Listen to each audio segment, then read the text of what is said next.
Assalamualaikum warahmatullahi wabarakatuh. Salam jumpa kembali bersama saya, Nur Konik, calon guru penggerak Angkatan 4 dari SMA Negeri 1 Panawangan, Kabupaten Ciamis, Provinsi Jawa Barat. Kali ini saya akan berbagi kegiatan diseminasi penerapan konsep inti dari modul budaya positif serta pemahaman saya mengenai konsep-konsep inti dalam budaya positif tersebut. Tujuan pembelajaran khusus dari kegiatan ini adalah calon guru penggerak dapat menyampaikan pembelajaran dari penerapan konsep inti dari modul budaya positif serta pemahaman calon guru penggerak mengenai konsep-konsep inti dalam modul budaya positif. Dalam kegiatan ini, terdapat dua agenda diseminasi, yaitu diseminasi dari saya dan dari Bapak Wawan Kurniawan. Kami bersama mendiseminasikan di tempat dan waktu yang sama, karena kami calon guru penggerak yang berasal dari sekolah yang sama, yaitu dari SMA Negeri 1 Panawangan. Kegiatan ini dihadiri oleh Kepala Sekolah, Bapak Dr. Andes Haji Muhammad Solehuddin MPD, tenaga pendidik dan kependidikan, komite atau wali murid, serta organisasi siswa atau OSIS. Pada kegiatan awal, Bapak Kepala Sekolah menyampaikan sambutan. Berikut adalah sambutan Bapak Kepala Sekolah. Terima kasih kepada guru penggerak kita, Pak Wawan dan Ibu Nurmanik, dan seluruh hadirin Bapak Ibu guru, serta usaha, para siswa, pemilik sekolah dan wakil orang tua siswa yang sama-sama hadir pada kesempatan ini.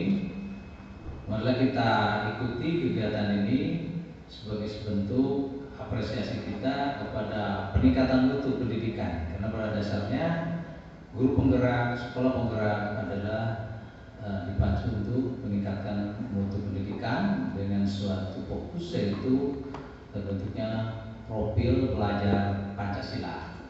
Untuk hal-hal yang lain kita akan coba simak dan ikuti pemaparan dari guru penggerak kita. Mudah-mudahan kita memahami dan bisa mengikutinya dalam diseminasi kali ini.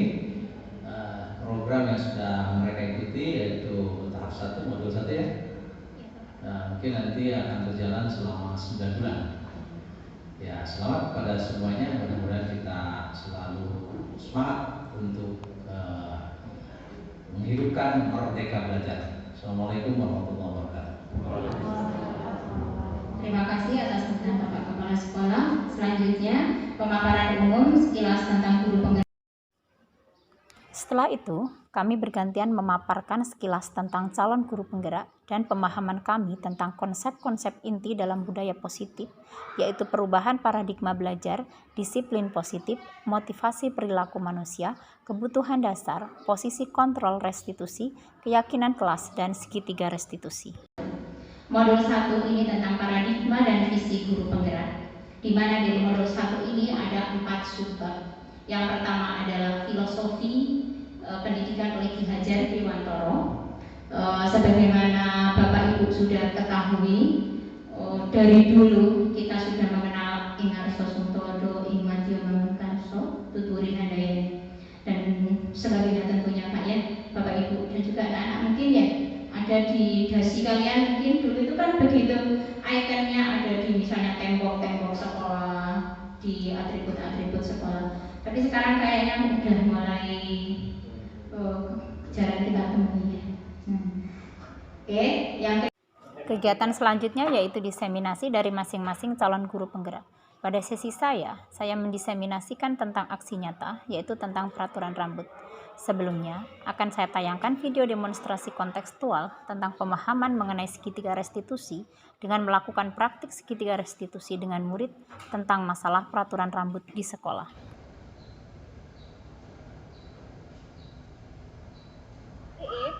SMS kamu hebat sekali deh dalam pertandingan bola voli. Ada hal yang menarik lagi bagi ibu saat kau bertanding, yaitu gaya rambutmu yang tampak keren dan beda dengan siswa lain. Boleh ibu tahu kenapa rambutmu beda dengan temanmu? Senang aja, Bu.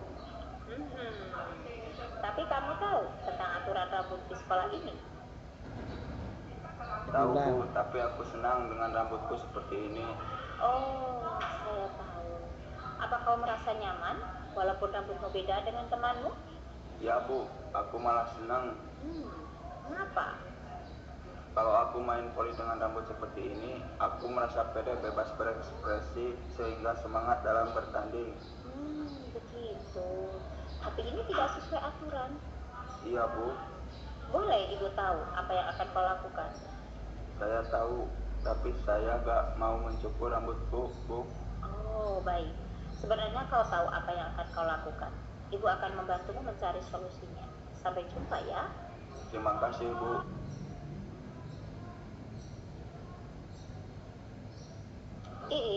Ibu sudah bermusyawarah dengan Bapak Ibu guru dan OSIS mengenai aturan rambut. Dan mereka bisa memahami alasanmu. Jadi boleh rambut saya seperti ini, Bu? Dari musyawarah, sekolah kami memberikan aturan khusus bagi setiap siswa yang berprestasi di bidang olahraga dan seni, minimal juara 1 tingkat provinsi. Ini gaya rambut yang saya inginkan. Bagus sekali keputusanmu. Dan saya doakan kamu nanti menjadi juara provinsi, bahkan nasional dan internasional. Terima kasih, Bu. Sama-sama Iip. Tetap semangat, oke? Siap, Bu.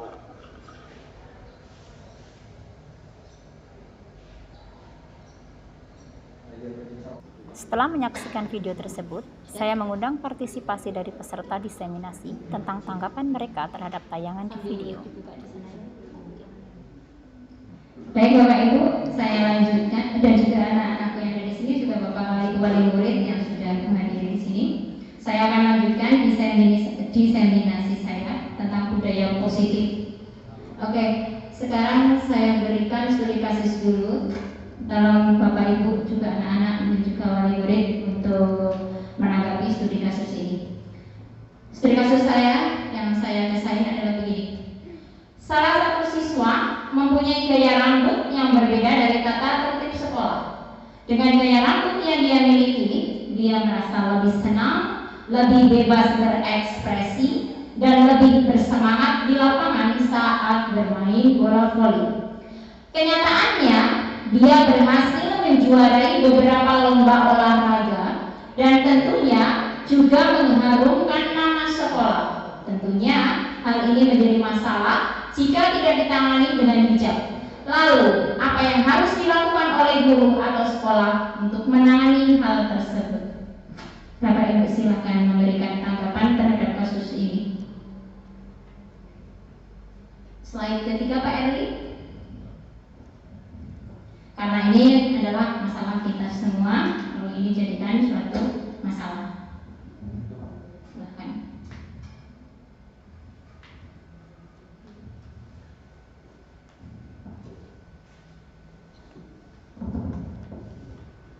Silakan Bapak Ibu, anak-anak, Bapak wali murid, Ibu wali murid silakan. Siapa tahu punya putra putrinya yang seperti ini, entah gaya rambut, entah mungkin anaknya yang suka mengeluarkan bajunya padahal di peraturan ini baju harus dimasukkan, atau memakai sepatu yang berwarna-warni padahal aturan itu harus hitam misalnya. Nah sekarang saya fokuskan aja dari masalah rambut saja. Bapak Ibu guru juga biasanya menanganinya selama ini bagaimana? Kita bisa sharing di sini. Bapak Ibu sini kan kita berkolaborasi ya. Anggap saja kita ini punya satu masalah seperti ini, bagaimana kita menanganinya? Silakan Bapak Siti, kayaknya sudah mau mulai.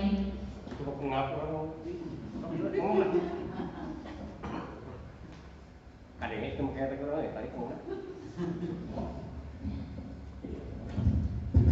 Ya, terima kasih Gubernur. Seperti tadi kasus ini, karena saya bergelut di bidang olahraga, ini sebetulnya banyak yang berbeda ini. Ya. Bahkan ada khusus karena saya di olahraga, terus olahraga. Mungkin di Pembangunan ini banyak yang manual ya, karena olahraga yang sudah itu sama-sama manual, betul aja. Yeah. Orang seni kalau sikapnya acan sigan gelok itu dia belum berseni ya. Olahraga pun sama gitu. Ini saya akan berbicara bukan dari sekolah tapi umum ya, umum. Jadi memang seperti gaya rambut yang berbeda, sepatu yang berbeda dan sebagainya. Itu memang kalau dia meyakini saya lebih senang seperti ini, membahas sebagainya. kalau di olahraga itu sah saja.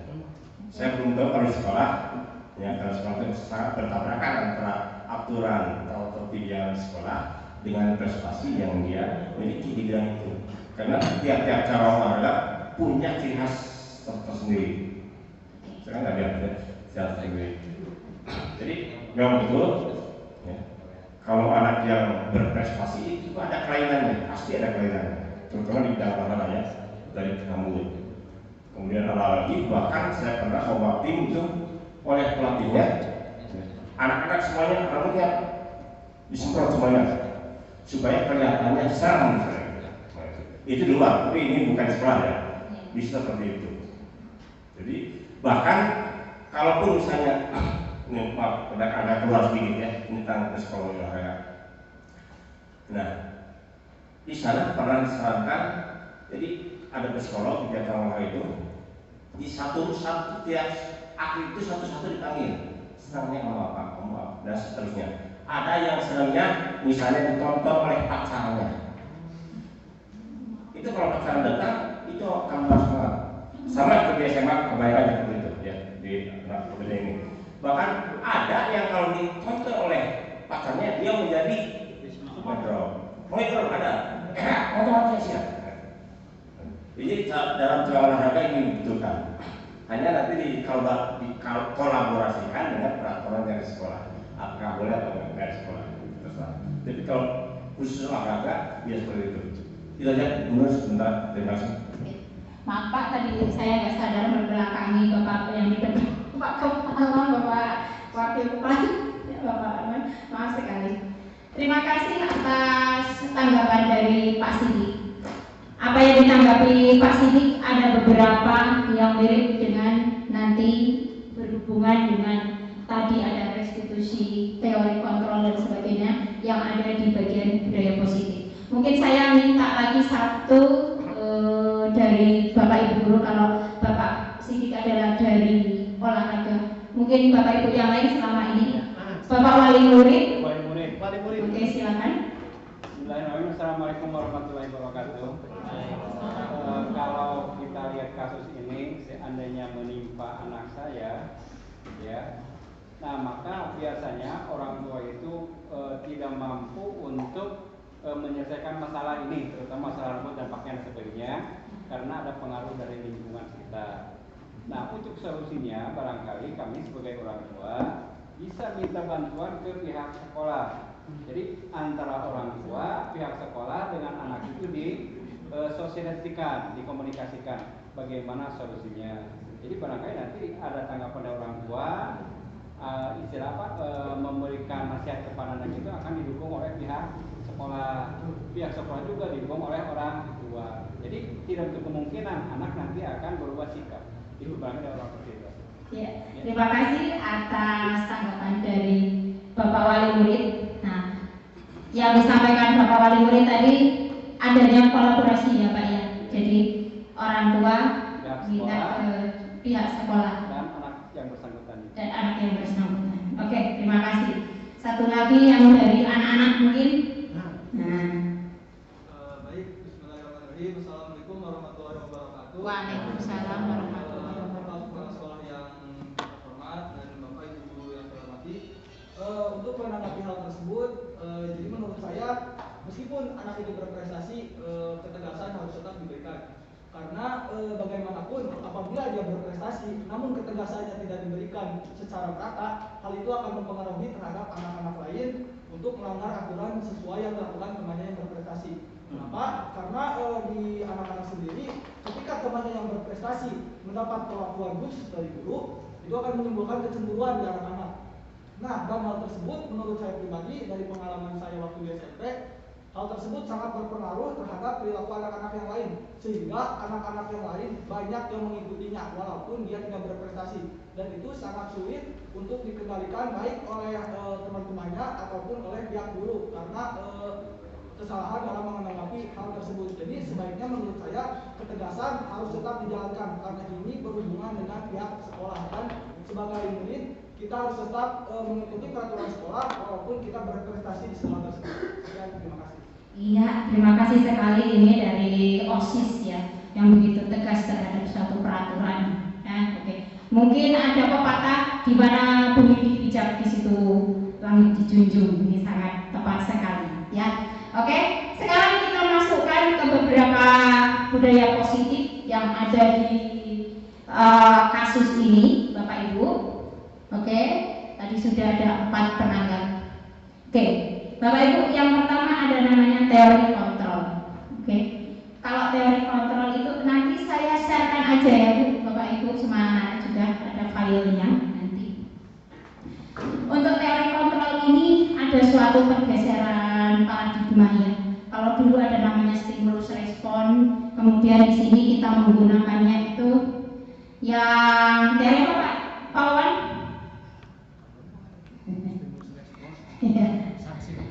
Ya.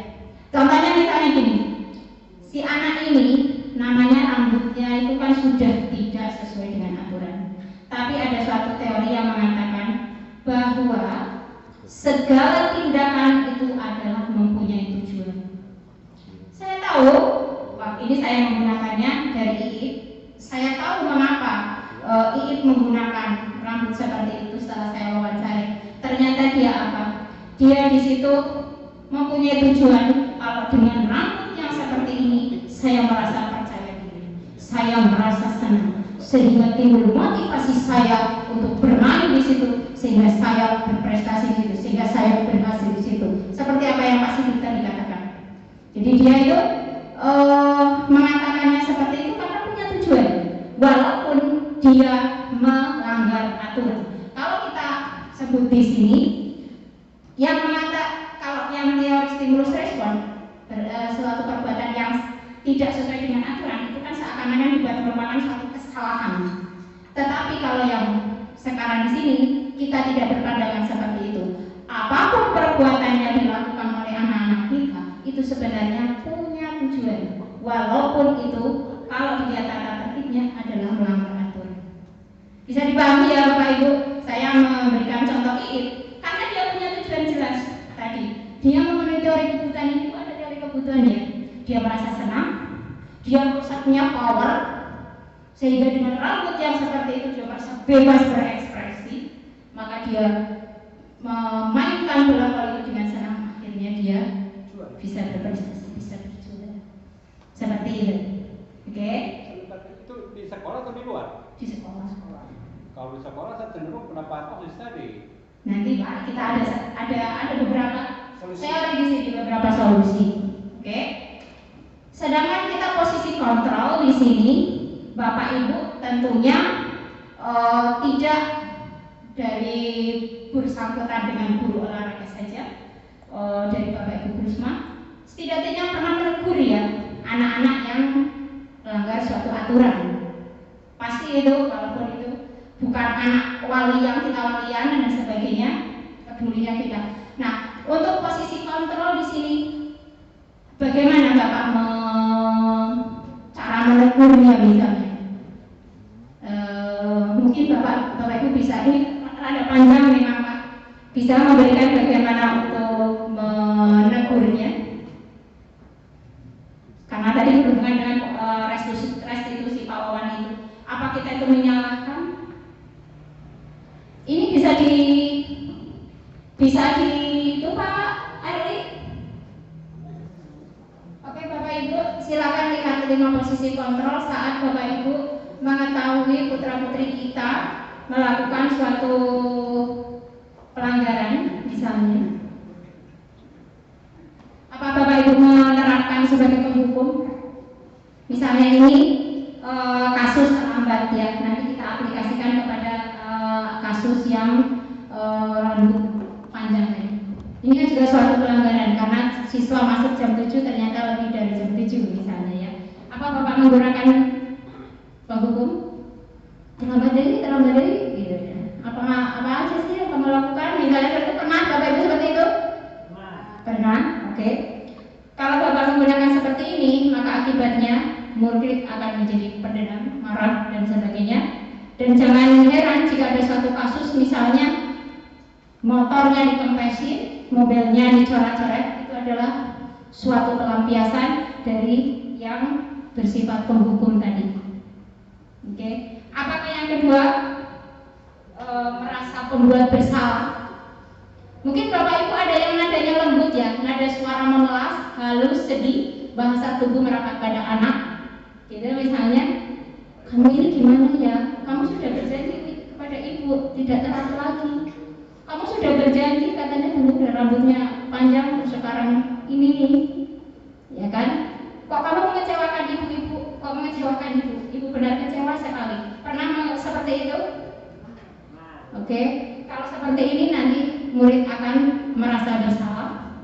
Oke, Bapak Ibu jangan terfokus pada misalnya saya kan nggak marah, tetapi kan saya ini malah lembut menghadapi anak yang akan melanggar kesalahan tadi aturan. Bukan karena lembutnya. Oke, di sini juga ini ada merupakan suatu yang menyakitkan anak juga di sini. Bapak Ibu bisa dibaca di situ ya. Murid tertekan seperti ini ya, bisa meletus amarahnya dan bisa menyakiti diri sendiri dan juga orang lain. Oke? Boleh Bapak Ibu dengan menggunakan kalimat halus, tapi lihat apa yang esensi yang diberikan. Jangan sampai membuat anak merasa bersalah. Oke? Ada ini yang posisi teman. Nah, ini juga ya. Ayolah, gimana sih kok kamu telat baik? Kalau misalnya Bapak menggunakan ini, akibatnya nanti anak akan tergantung pada guru itu. Guru itu kan merasa dekat sama teman. Kalau dia diomongin oleh guru itu akan nurut, kalau tidak sama guru itu bisa-bisa tidak nurut. Itu kalau Bapak menggunakan posisi kontrol sebagai teman. Ada sebagai pemantau. Kalau Bapak menggunakan pemantau, ini lebih teliti misalnya. Ini aku punya data nih, kamu melanggar ini nih. Begitu teliti Bapak Ibu ya. Namun di sini apa yang terjadi misalnya pada suatu kasus terlambat, misalnya dalam suatu ulangan harus mengulang ulangan itu, dan Bapak itu harus memantau di situ. Jadi Bapak harus meluangkan waktu yang harusnya istirahat digunakan untuk memantau anak yang terlambat tesnya itu. Anak itu juga tidak bisa menggunakan waktu istirahatnya, Bapak Ibu guru juga tidak bisa menggunakan waktu istirahatnya. Ya, karena Bapak menggunakannya pemantau tadi. Oke? Ya. Dan yang terakhir ini sebenarnya banyak yang kalau kita kembangkan, ini cuma sedikit yang ini kan. Nah, ini model posisi manajer di sini. Kalau saya simpulkan posisi manajer, anak tahu salahnya dan anak tahu solusinya. Peran guru di sini adalah membimbing anak itu mencari solusinya. Yang bermasalah anak, yang tahu solusinya sebenarnya itu adalah anak itu sendiri. Kita hanya memanagenya saja itu sehingga tercapai solusi yang diharapkan. Ya kan? Seperti ini Bapak Ibu ya. Kalau untuk posisi kontrol yang berhubungan dengan menangani siswa yang misalnya melanggar aturan tadi. Oke? Sekarang saya kembalikan yang ke kasus ini. Silakan di ini Pak Erni. Saya nggak tahu ini yang mana filenya, yang koneksi antar materi. Koneksi antar materi. Nah, oke. Ya, kita sedikit. Baik Bapak Ibu, karena kita budaya positif tadi adalah berhubungan dengan filosofi Ki Hajar Dewantara, nilai dan peran guru penggerak, visi guru penggerak, dan juga yang terakhir adalah tentang budaya positif. Saya akan mengupas studi kasus yang dari IIP tadi, walaupun itu sebenarnya bukan sesuatu yang ada yang itu hanya saya desain ya, sehingga menjadi suatu studi kasus. Oke, Bapak Ibu di sini saya kembalikan kepada filosofi Ki Hajar Dewantara, ya, bahwa pendidikan itu tidak semata mempertajam akal, pikiran, nalar, intelektual, akademis, tapi juga mengajarkan hal untuk memperhalus budi, cita, rasa, raga, dan karsa. Oke, anak dengan berbagai potensi yang dimiliki diibaratkan sehelai kertas yang sudah penuh dengan segala tulisan, namun tulisan itu masih terlihat samar-samar. Pendidikan inilah yang memberi warna dan menebalkan tulisan tersebut agar nampak segala budi pekerti baik dan kecakapan hidupnya. Pendidik berperan dalam memberi warna dan menebalkan tulisan tersebut, menuntut segala kodrat yang ada pada anak agar mereka dapat mencapai keselamatan dan kebahagiaan yang setinggi-tingginya. Jadi di sini kita menerapkan Nuri Handayani. Kita menuntun, mendorong anak itu dengan potensinya. Ingat bahwa anak tidak hanya berpotensi di bidang akademik, tapi juga di non-akademik. Iip di sini dia berpotensi di bidang non-akademik. Kita dorong potensinya di bidang akademik, non-akademik, ya. Tapi ingat di sini ada beberapa hal yang tidak sesuai aturan yang dilakukan oleh ini. Oke, intinya kita berbicara itu dulu bahwa kita menuntun segala potensinya yang dimiliki oleh IIP tadi, yaitu di bidang akademik voli misalnya. Kalau kita menuntun IIP sampai dia berprestasi di voli, bisa saja. Ingat, tujuan SMA adalah mengantarkan siswa ke perguruan tinggi. Bisa saja dengan dia kurang bagus akademiknya, tapi dia juara kabupaten, provinsi, nasional, bahkan internasional. Setidak-tidaknya boleh SNMPTN ya, mungkin itu bisa keterima karena siapa tahu dia ngambil jurusan olahraga, jadi guru olahraga misalnya. Bisa saja kan Bapak Ibu. Seandainya dia tidak mau menjalankan ke perguruan tinggi, bisa saja dia mungkin jadi atlet yang berhasil. Kan kita sudah menuntun. Bagaimana dengan yang seperti ini? Bisa diterima? Bisa. Semoga bisa. Ya kan? Sertifikat itu kan bisa untuk menuntut di SNMPTN misalnya, untuk jurusan keolahragaan misalnya. Oke? Nah, ini yang tadi saya katakan. Setiap tindakan memerlukan aturan. Bagaikan pepatah, di mana bumi dipijak, di situ langit dijunjung. Budaya ini sangat tidak hanya di Indonesia saja Bapak Ibu, ya, bahkan di luar negeri pun ada pepatah when in Rome do as Romans do. Jadi seperti ini itu tidak hanya kearifan lokal yang ada di Indonesia saja atau di Sunda saja, bahkan seluruh dunia. Jadi di mana kita berada di situ, kita melakukan aturan yang ada di situ. Namun kenyataannya dengan berbagai alasan tidak semua apa yang dilakukan orang sesuai dengan aturan yang sudah disepakati.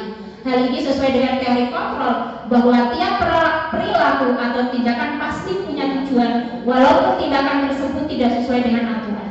Seperti terjadi pada siswa yang kurang berbakat di bidang akademik tapi berbakat di bidang non-akademik, yaitu olahraga bola voli tadi.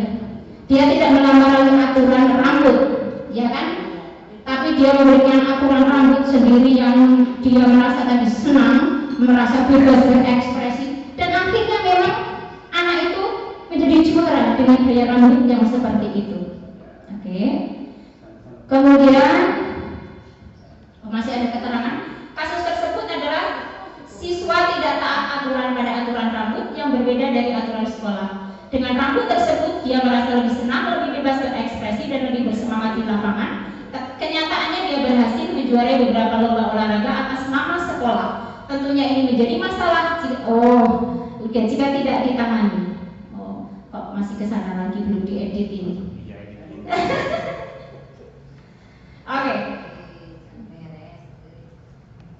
Oke. Nah, ini untuk menyelesaikan masalah. Apapun kita menggunakan menyelesaikan masalah, kita ada landasannya Bapak Ibu. Ya, di sini yang saya lakukan karena ini memang waktu itu adalah tugas saya, ya, tugas individu. Nanti adalah tugas kita semua yang ada di sekolah ini. Oke, jadi tidak hanya kasus ini saja, tapi setiap anak yang melanggar aturan, tidak hanya rambut saja, tapi melanggar aturan yang lain, ya. Oke, yang saya lakukan di sini adalah menganalisis dari beberapa teori dan mencari solusi. Yang pertama ada teori kebutuhan dasar manusia, bahwa kita tadi mengatakan fun, senang dengan posisi rambut itu adalah kebutuhan dasar Bapak Ibu.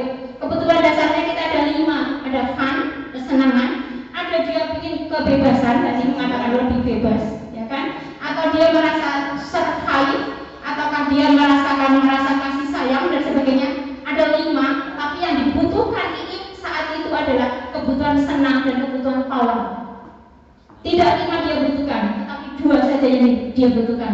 1 saja dia memenuhi kebutuhan kebutuhan itu satu atau lebih, maka dia akan berkualitas hidupnya. Itu teorinya seperti itu, ya. Jadi kalau anak mengatakan saya senang misalnya, kita harus pikir kemana itu. Jadi nanti jangan sampai dia gara-gara aturan malah nanti dia tidak berprestasi. Oke? Karena dia berprestasi buat dirinya sendiri memang, tapi sekolah juga kena imbas dari prestasinya itu, ya. Seperti itu yang kami dapatkan. Oke. Kemudian posisi kontrol tadi yang saya sampaikan, saya menggunakan posisi kontrol manager. Saya tidak menyalahkan ini, saya tidak memantau ini, saya tidak posisi yang 4 tadi, saya tidak, tapi saya menggunakan posisi manager. Apa ciri posisi manager? Bahwa di sini saya bertanya ke Ip, semester kamu hebat deh dalam bermain voli. Saya puji dulu, karena kenyataannya dia semesnya bagus, misalnya. Tapi ada sesuatu yang berbeda, yaitu rambutmu yang tidak sesuai dengan aturan, misalnya. Kenapa kok kamu seperti itu? Nah, di sini Ip menjawab, Ibu aku senang, ya kan? Mengatakan, oh, tapi kamu tahu tentang aturan rambut ini? Tahu Bu, tuh dia tahu.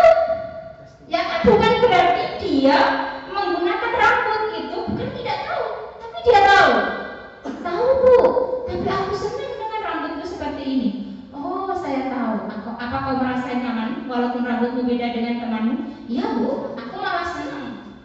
Jadi dia kekeh, senangnya itu terus, ya.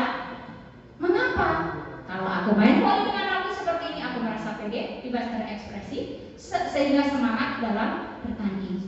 Oh begitu. Tapi ini tidak sesuai aturan. Iya Bu, boleh Ibu tahu apa yang akan kau lakukan? Nah, saya ingin tahu posisi saya sebagai guru, bisa nggak dia melanggar aturan tapi dia menyelesaikan masalahnya, karena dia kan bermasalah sebenarnya. Saya tahu Bu, tapi saya nggak mau mencukur rambutku, tetap tidak mau mencukur. Apa kita tidak pelit kalau seperti itu Bapak Ibu? Tidak mau mencukur. Akhirnya apa yang saya lakukan? Baik, sebenarnya kau tahu apa yang akan kau lakukan. Saya berikan kata-kata itu. Saya tahu sebenarnya apa yang kau lakukan. Ibu akan membantu mencari solusi. Sampai jumpa ya. Nah, kemudian saya memberikan solusinya apa di sini. Saya bersama OSIS, kemudian saya bersama guru-guru yang lain merencanakan, membicarakan aturan bagi siswa yang termasuk adalah siswa khusus, siswa istimewa. Kata Pak Sidik tadi yang berhubungan dengan anak olahraga dan seni, itu katanya anak yang apa tadi Pak? Pokoknya kalau nggak beda itu nggak apa sih tadi katanya itu, ya? Oke. Nah, saya mau bicarakan dengan OSIS bersama dengan guru. Tentunya, nah di sini ada peran Bapak Kepala Sekolah dalam membuat aturan baru. Bapak Kepala Sekolah membuat SK untuk membuat aturan yang baru. Nah ini Bapak Wali Murid, Bapak Komite nanti perannya adalah mengesahkan apa yang telah ditetapkan oleh Bapak Kepala Sekolah dari hasil rundingan OSIS dan guru. Mengapa OSIS yang diberi? Mengapa OSIS harus diajak? Karena di OSIS di sini adalah kekuatan utama Pak. Jadi Bapak Ibu kalau nanti membuat suatu aturan, jangan sampai melupakan OSIS. Tapi kan semuanya biasanya seperti itu kan Bapak ya, Bapak Ibu ya. Kalian dilibatkan kan dalam tata tertib dan sebagainya. Nah, di sini kemudian akhirnya apa? Saya sudah bermusyawarah dengan Bapak Ibu guru dan OSIS mengenai aturan rambut. Mereka bisa memahami alasannya. Nah, apa boleh Bu rambut saya seperti ini? Nah, seakan-akan dia ada angin segar untuk mempunyai rambut yang beda. Kemudian saya mengatakan dari musyawarah tersebut sekolah memberikan aturan khusus bagi siapa saja siswa yang berprestasi di bidang seni dan olahraga. Nah, kebetulan tadi Pak Sidi sudah menyebutkan minimal juara 1 provinsi untuk memiliki gaya rambut yang mereka inginkan. Oke? Apa kamu punya syarat itu? Punya Bu, tapi kabupaten. Kemudian saya tanya, oh sayang sekali kami sudah berusaha membantu. Jadi apa yang akan kau lakukan? Baik Bu, saat ini saya akan memotong rambutku. nanti saya akan berusaha jadi juara provinsi biar bisa memiliki gaya rambut yang saya inginkan. Jadi di sini siswa tahu dia bermasalah, tahu menghadapi, tahu solusinya. Dan dengan penyelesaian masalah ini dia lebih bersemangat. Jadi dia lebih berprestasi lagi. Semula juara provinsi, dia akan berkeinginan untuk semula juara kabupaten, dia berkeinginan untuk menjadi juara provinsi. Karena apa? Karena nanti kalau dia juara provinsi, dia akan bisa memiliki rambut yang dia inginkan. Jadi di sini restitusinya untuk mengembalikan suatu kesalahan ke tempat yang benar, ke suatu yang benar. Anak itu yang tahu sendiri masalahnya, tahu solusinya dengan bimbingan Bapak Ibu guru. Dengan demikian ingin kembali ke posisi restitusinya itu kembali ke kelompoknya. Dia kembali ke kelompok kepada anak yang taat aturan. Kalau seandainya dia punya rambut itu dan dia juara provinsi, dia pun termasuk taat aturan. Karena memang di aturannya ada ketentuan juara satu provinsi boleh menggunakan rambut yang sesuai dengan keinginan anak tersebut. Seperti yang dikatakan oleh Pak Sidi, kalau tidak anak seni atau olahraga memang suka beda dan sebagainya, bahkan dikatakan psikologi dan sebagainya.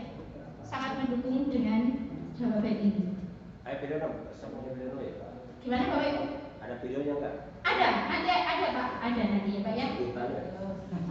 Seperti ini Bapak Ibu, kita kalau dalam memberikan suatu kontrol dan sebagainya, kemudian kita restitusi dan sebagainya. Menanggapi dari Pak Arto tadi, dari wali murid tadi dan juga menanggapi anak, kira-kira apa Bapak wali murid ada sesuatu yang ingin ditanggapi dengan memberikan solusi yang seperti ini? Sedikit saya menanggapi, ya. Saya tetap sebagai seorang wali murid, apabila di sekolah tersebut anak itu tetap ada perbedaan dari temannya, gitu. Ya, saya gabungkan dengan pendapat Aziz tadi, tidak menutup kemungkinan ada teman-teman yang lainnya yang umpan nama, meskipun dia tidak berprestasi. Contoh kecil, kita juga sama lah. Ketika anak itu tidak masuk ke sekolah, ya, apalagi dengan kemarin dengan daring dan sebagainya, itu dimanfaatkan kepada hal-hal yang tidak positifnya, itu banyak yang begitu. Itu kekhawatiran dari orang tua siswa begitu. Itu sebab si A juga ada kebebasan di dalam olahraga, dia jadi juara. Nah, bagaimana seandainya teman yang lainnya ikuti jejak dia, gitu, meskipun dia belum jadi juara. Itu kekhawatiran kami dari orang tua siswa. Kekhawatiran ya Pak, terima kasih. Kami tadi sudah memberikan solusi, ada suatu aturan jika mempunyai prestasi minimal juara satu provinsi akan boleh menggunakan gaya rambut yang seperti itu. Jadi kalau ada suatu anak kecemburuan dia juga ingin rambutnya seperti itu, mereka bisa memberikan bukti prestasi minimal juara satu provinsi. Itu mungkin solusi yang bisa kita sampaikan ke anak. Dan teman, pada akhirnya barangkali kami akan mengembalikan kepada pihak sekolah. Apakah sekolah setiap ada kejadian itu akan membuat aturan yang baru lagi, tidak paten kan begitu akhirnya. Iya. Maka nanti kepala sekolah barangkali yang akan memutuskan. Iya. Jadi setiap ada tindakan yang sifatnya membawa nama baik sekolah, meskipun pakaiannya kempang tapi maaf gitu ya. Jadi kepala sekolah membuat aturan, boleh misalkan gitu. Itu kekhawatirannya bagi saya, gitu, sebagai orang tua siswa. Ya, makasih. Untuk pembuatan aturan di sini, maka tadi saya sudah sampaikan, kami melibatkan ada kepala sekolah, ada OSIS, ada guru, kemudian ada komite. Nah, tentunya kalau ini kan memang tugas ya Pak, maksudnya istilahnya gak real ya. Kalau kita real kan pasti nanti semua akan terlibat dengan perannya masing-masing. Saya berikan contoh gini Pak, karena budaya positif ini banyak sekali pertanyaan dari guru penggerak. Misalnya begini, anak SMK boleh pakai lipstik. Nah itu kan juga gitu kan. Sementara anak SMA tidak boleh pakai lipstik misalnya. Di SMK pun tidak semua anak boleh lipstik, tapi ada jurusan-jurusan khusus yang boleh menggunakan lipstik dan sebagainya. Jadi di situ memang tidak semuanya aturan itu bisa dipakai untuk semuanya. Tetapi aturan di sini sekiranya meng-cover semua anak, Karena ini kita ujung-ujungnya adalah berpihak pada murid. Jangan sampai misalnya dari gaya rambut yang kita tidak boleh itu, sehingga iip itu atau itu hanya contoh ya, sehingga anak itu tidak berprestasi. Sementara dia menggunakan aturan itu benar, dia taat aturan. Tapi apa yang didapatkan dari taat aturan itu? Belum ada keyakinan di sini. Makanya kan adanya keyakinan ya. Saya yakin dengan rambut ini saya berprestasi di bola voli. Begitu. Tapi kalau iip tidak dengan rambut itu, dia nanti tidak berprestasi. Karena dia bagian non akademik menonjolnya adalah di bola voli. Mungkin Bapak bisa memberikan ini masukannya. Siap.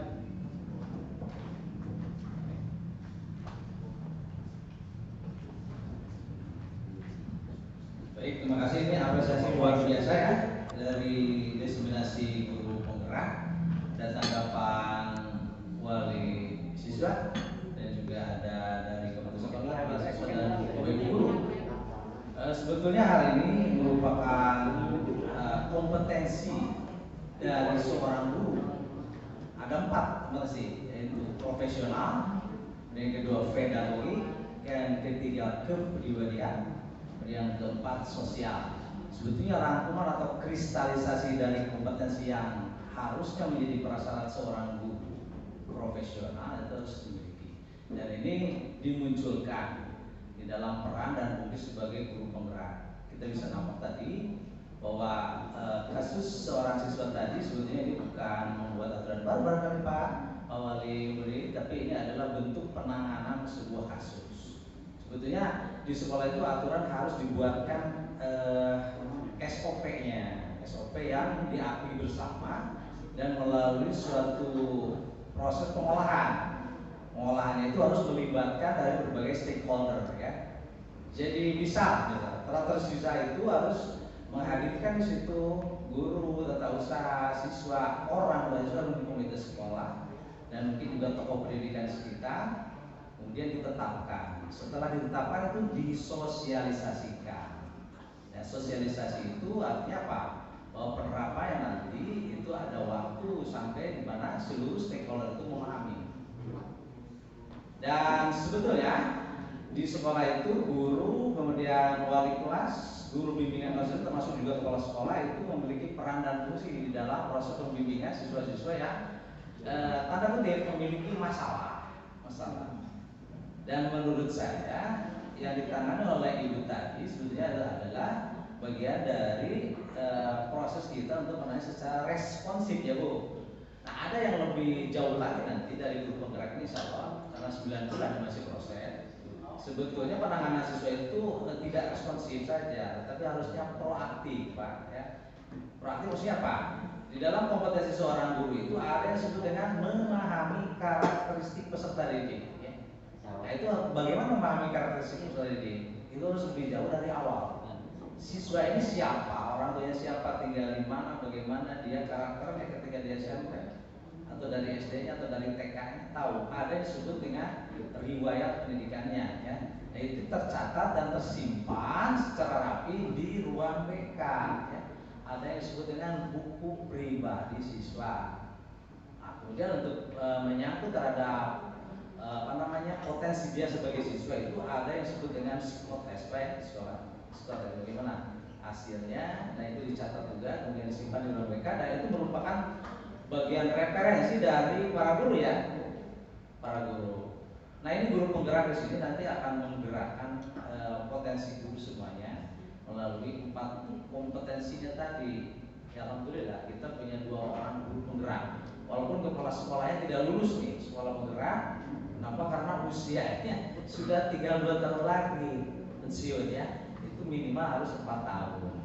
Jadi saya tidak lulus dari awal ketika daftar juga Anda tidak memenuhi syarat. Ya, oke, kalau gitu tapi saya punya guru penggerak. Tetap sekolah ini nanti akan menjadi sekolah penggerak melalui proses peran dan fungsi guru penggerak. Seperti ya, Bu. Banyak sekali respon-respon positif yang sudah diterapkan oleh guru penggerak ini. Salah satu contoh tadi berhasil untuk II tanpa ada ekses, berhasil memotong rambutnya sesuai tata tertib ya. Luar biasa. Ada tantangan bagi dia Nah, nanti akan lebih jauh lagi melalui prinsip proaktif, Pak.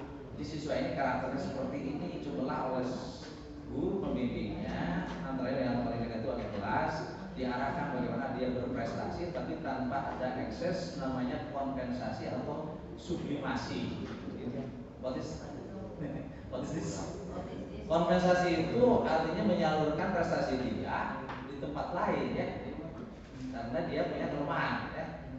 Khususnya kelemahan di akademik, dia tampilkan. Kalau tadi ibu diangkat dari jalur non akademik, bisa berhasil tuh? Bisa. Karena setiap manusia itu punya potensi yang berbeda-beda. Ada kelebihan, ada kekurangan seperti itu.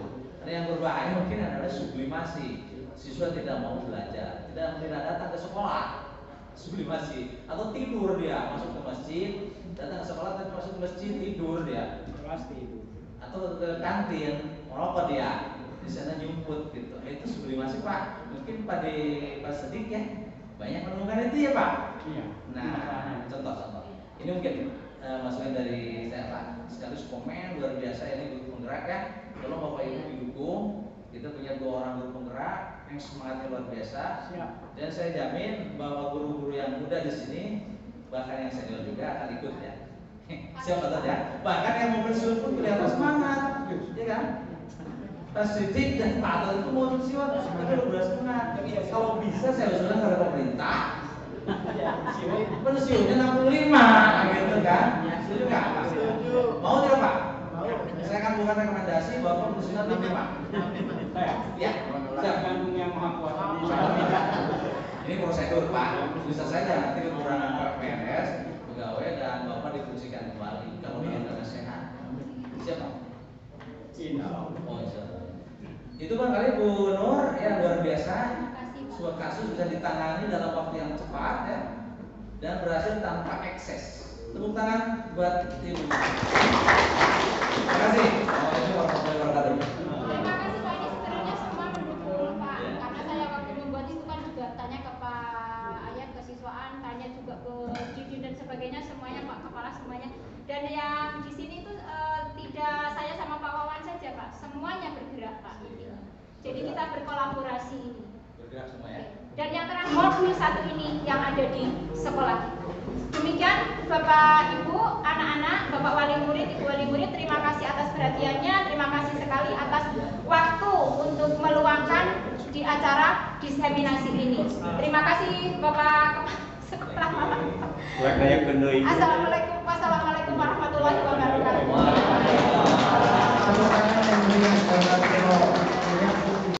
Dari diseminasi kami menyimpulkan bahwa peraturan harus dibarengi dengan keyakinan tentang nilai kebajikan apa yang ada dalam peraturan tersebut. Jika sudah yakin terhadap nilai tersebut, maka menjalankan peraturan itu bukan karena agar tidak terkena sanksi atau hukuman, menghindari ketidaknyamanan, ataupun mendapatkan suatu penghargaan. Tapi, mereka menjalankan peraturan tersebut karena termotivasi dari dalam diri sendiri akan nilai-nilai yang mereka yakini. Jadi, peraturan harus dibarengi dengan keyakinan. Seberapapun banyaknya aturan tanpa suatu keyakinan, maka tidak akan tercapai tujuan baik dari peraturan tersebut. Demikian aksi nyata mengenai budaya positif yang saya implementasikan di sekolah. Terima kasih atas dukungan dari semua warga SMA Negeri 1 Panawangan, Bapak Kepala Sekolah, Bapak Ibu Guru serta tenaga kependidikan, komite, serta semua siswa. Dan mohon maaf jika ada kekurangan. Semoga dari kegiatan ini kita dapat menerapkan budaya positif di sekolah demi terwujudnya profil pelajar Pancasila. Terima kasih. Assalamualaikum warahmatullahi wabarakatuh. Untuk aksi nyata dari tindak lanjut diseminasi, kami mencoba memperbaiki dan memperkuat budaya positif sekolah yang sudah ada, yaitu tentang aturan rambut. Pada minggu pertama masuk sekolah, yaitu tanggal 10 Januari 2022, tampak beberapa siswa laki-laki yang rambutnya tidak sesuai aturan. Minggu kedua, setelah selesai upacara bendera hari Senin, siswa belum dibubarkan. Tiap wali kelas menuju ke barisan kelasnya dan mengecek rambut. Kemudian pada hari berikutnya, wali kelas tetap memonitor siswa yang rambutnya belum sesuai aturan sampai akhirnya sesuai aturan. Minggu ketiga, setelah selesai upacara bendera, wali kelas menuju ke barisan kelasnya dan mengecek rambut. Dan hasilnya, 100% rambut siswa laki-laki sudah sesuai aturan.